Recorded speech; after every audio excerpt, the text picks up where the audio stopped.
sebelumnya kita udah lihat video antara mertua dan mantu kompak nih. Ya. Nah kalau kali ini kebalikannya gitu. Kita langsung aja lihat dulu videonya, ini dia. Beredar video curhatan menantu ini viral di media sosial. Yang mengungkapkan pintu rumahnya terpaksa dibongkar karena mertuanya ingin pintu yang dulu diberikan tersebut dikembalikan. Ini adalah rumahku yang kepaksa harus dibongkar karena mertuaku suruh mengembalikan pintu yang dia kasih. Padahal aku sudah menolak pemberian pintu ini dari awal karena aku tahu pasti bakalan digembar-gemborkan, seluruh keluarga harus tahu bahwa beliau memberi aku pintu, sautnya. Sang wanita mengatakan mertuanya tetap memaksa padahal desain rumah dan daun pintu tersebut tidak cocok dengan konsep rumahnya. Ia merasa kecewa dan kesal atas sikap mertuanya. Dan sekarang malah teriak-teriak seolah aku minta dibelikan pintu tersebut dan minta dikembalikan sekarang. Lanjut keterangan video viral. Nah ini dia ya. Gimana kalau sudah begini ya? Iya. Rumah tangga yang seharusnya harmonis, sakinah, mawaddah, warahmah. Gara-gara mertua dan menantu yang tidak bisa akur, akhirnya kasihan anaknya. Kalau memang tidak cocok, kita harus terbuka. Ya, dan mertua ini nggak boleh dolim. Apa yang harus dilakukan sebagai mertua? Satu, tidak boleh memaksakan kepada menantunya untuk mengikuti segala perintah dia. Ibu-ibu dengar? Jadi, apa rambu-rambu untuk mertua, Bu? Jangan pernah memaksakan kehendakmu kepada menantumu. Menantu itu tidak harus mengikuti kita semuanya. Oke, paham? Pemirsa di rumah juga yang jadi mertua, makin tua makin bijaksana, jangan makin tua makin jahat, makin tua makin harusnya makin tua makin cerdas. Cerewet lagi ya. Nah ini masalahnya. Jadi jangan pernah memaksakan kehendak, yang pertama ya Bu. Dua, jangan pernah campur tangan ngurusi rumah tangga anaknya. Fahimtum? Ini setau mah? Setau. Tahu Bu gitu loh. Kalau bahasa halusnya lagi nih min pai mah min pai. Min pai itu paham tapi bentuk yang paling halus. Nih min pai mah min pai.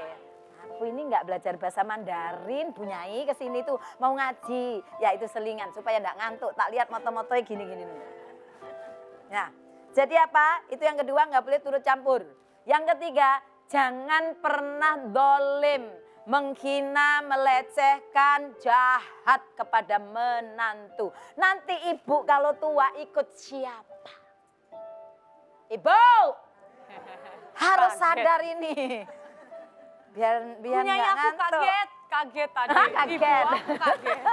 Jadi jangan pernah dolim. Kayak tadi seharusnya nggak perlu terjadi. Kalau memang anaknya sudah nggak mau ya jangan paksain. Apalagi tadi tujuannya supaya itu aku yang ngasih, nggak perlu begitulah ya. Jadi biarlah anakmu tenang.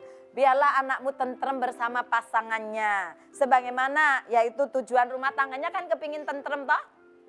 Wa min ayatihi an khalaqalakum min anfusikum azwaja litaskunu ilaiha wa ja'ala bainakum mawaddatan wa rahmah. Biarlah tetap sakinah, mawaddah, warahmah, tentrem di sisi pasangannya. Jangan diganggu dengan apa yaitu keisengan kita. Begitu Neng Tia. Hanya. Jadi ibu-ibu mertua di sini udah paham Bu. Mantunya jangan Dipaksa ngikuti kita. Nah ini juga ibu-ibu kayaknya udah pada kayak aduh pengen tanya sesuai dengan apa yang dirasakan sama ibu-ibu nih. Kalau gitu kita kasih kesempatan karena kita ada di segmen Kepo Deh bersama Bu Nyai. Kepo Deh. Oke silakan yang mau tanya boleh angkat tangan. Ada yang mau tanya? Yang sebelah sini? Oke ya silakan. Iya. Assalamualaikum warahmatullahi wabarakatuh. Waalaikumsalam warahmatullahi wabarakatuh. Perkenalkan nama saya Ibu Pipi, saya dari Majelis Taklim Nurul Falah, Bogor Barat. Kepo deh. Kepo apaan toh?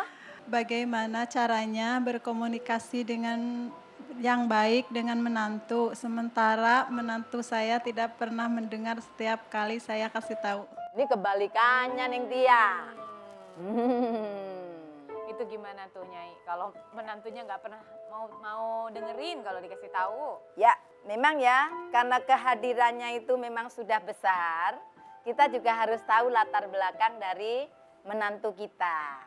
Nah, ini penting Bu, untuk tahap adaptasi, supaya masing-masing itu enggak tersinggung, enggak gampang posesif gitu ya, enggak sensitif kalau dikasih nasihat. Kalau toh seperti itu, kita ini kan mertua, kita ini kan lebih tua, sudah kenyang makan asam garam, sampai keasinan, sampai kekecutan, keasaman. Jadi sabar dikit, gak apa-apa, mungkin dikasih tahu belum kena, kita cek and recheck lagi, kenapa ya gitu. Dan bisa bicarakan, mendingan kalau saya loh ya, ngomongnya lewat anak saya untuk memberitahu ke dia. Jadi supaya tidak ada tersinggung kan, kalau istri diomongin suami kebanyakan kan ini. Maunya seperti itu, misalnya kita memang sesuatu urgent harus bicara sama menantu, cobalah ngomong sama anak kita, itu solusinya. Jadi apa? Oh, suamiku yang ngasih tahu, aku harus taat. Karena apa? Ridhonya suami itu adalah ridhonya Allah. Surga tempat seorang istri ketika dia taat kepada suaminya. Begitu Ning Tia. Itu solusi Bu ya. Kalau memang tidak bisa diomongi ya begitu. Iya. Jadi bisa dicoba ya Bu ya, di rumah ya nanti Bu ya. Mudah-mudahan akur antara mertua dan juga menantu. Amin. Masih ada kesempatan satu orang lagi? Waalaikumsalam warahmatullahi wabarakatuh. Waalaikumsalam warahmatullahi wabarakatuh. Masih ada satu kesempatan lagi untuk satu orang yang akan oh silakan Ibu. Assalamualaikum warahmatullahi wabarakatuh. Waalaikumsalam warahmatullahi wabarakatuh. Nama saya Ibu Leli dari Nurul Taqwa, Bogor. Oh, Ibu Leli. Kepo dong. Kepo apaan tuh? Bagaimana caranya menghadapi menantu yang mau menjauhkan anak saya dan saya? Luar biasa, ada juga ya yang menantu ingin menjauhkan kita dengan anak kita. Nah, itu dia tuh. Iya Bu, karena dia belum pernah jadi mertua. Itu intinya. Iya. Kalau kita udah jadi mertua nanti baru tahu itu, oh alah ternyata ya aku itu dulu dolim sama mertua saya. Tak suruh anaknya itu menjauh darinya. Ini hanya masalah jealous, kayak rebutan perhatian.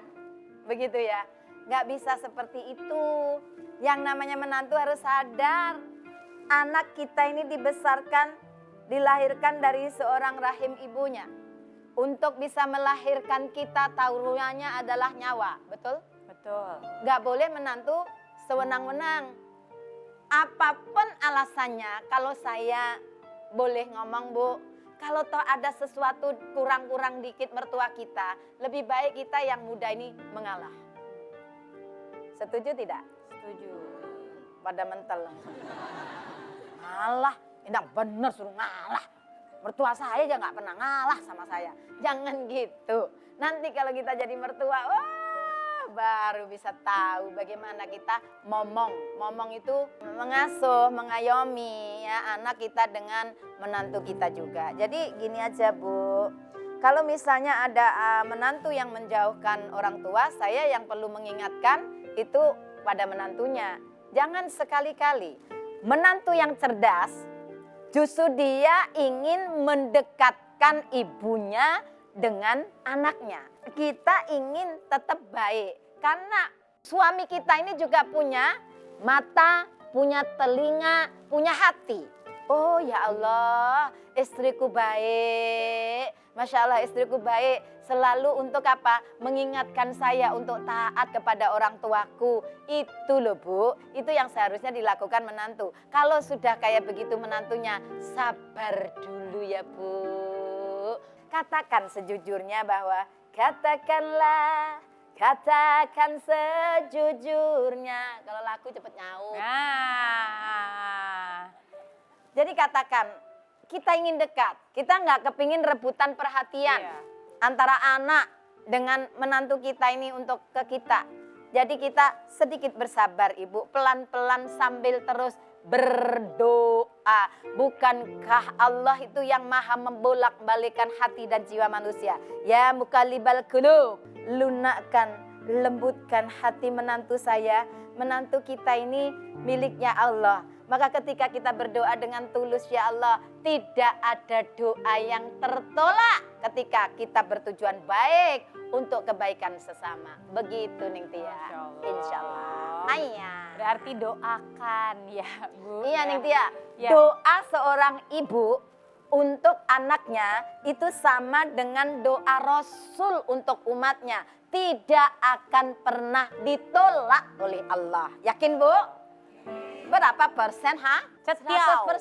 100% tapi gini. 100% yakin. Bahwa kalau kita berdoa memang harus gitu. Harus 100% yakin bahwa Allah akan mengabulkan doa kita. Nah Bu Nyai, ini juga ada yang mau kepo, nggak cuman ibu-ibu jemaah yang ada di studio, tapi yang di rumah juga mau mengirimkan pertanyaan. Silahkan ibu-ibu di rumah. Nah berikut ada videonya, langsung saja kita lihat, ini dia. Assalamualaikum warahmatullahi wabarakatuh. Nama saya Deviani. Saya ingin bertanya kepada Bu Nyai, apakah benar keputusan orang tua terhadap anak laki-laki harus dituruti tanpa menilai keputusan dari istri? Nah itu Gimana nih dia, dia? kira-kira apakah harus langsung dituruti Bu Nyai? Zaman dulu, ini cerita, bukan cerita, kisah ini Bu. Zaman dulu ada selisih paham atau biasalah masalah rumah tangga.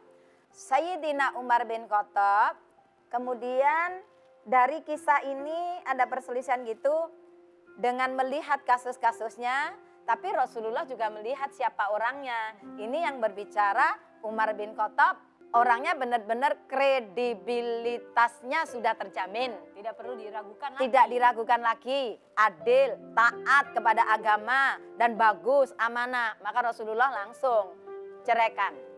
Ibrahim juga demikian. Pernah menyuruh putranya untuk menceraikan menantunya. Pasti ada sesuatu, begitu kan? Tapi kita, adakah jaminan? Apakah kita mesti benar? Halo Ibu, apakah kita mesti benar? Sehingga kita memaksakan kepada anak kita, pokoknya kamu harus begini, pokoknya kamu harus begini, harus nurut mama. Mama ini orang tuamu, jangan nurut istrimu. Itu namanya mertuanya hensyong. Apa itu? Hensyong itu galak, siung itu loh Bu, hensyong. Keluar taringnya, siungnya keluar ya. Itu bahasa Mandarin, hensyong itu galak, jahat, kejam. Tidak, jadi tidak harus menuruti orang tuanya, tidak semuanya harus menuruti mertuanya, kecuali setelah semuanya itu dilihat mana yang salah, mana yang benar, mana yang benar-benar bisa diinikan. Kan seneng kalau anak kita rukun kepada suaminya, rukun kepada istrinya. Kenapa justru kita yang harus memisahkannya? Yang benar aja tuh jadi mertua. Hanya Bu Nyai kasihan ya, kasihan istrinya. Gitu. Jadi sudah cukup jelas ya pemirsa. Ibu jelas? Jelas. Alhamdulillah. Alhamdulillah. Nanti kita akan bahas lagi, tapi setelah yang satu ini. Jadi jangan kemana-mana, tetap di Menjemput Berkah. Haya.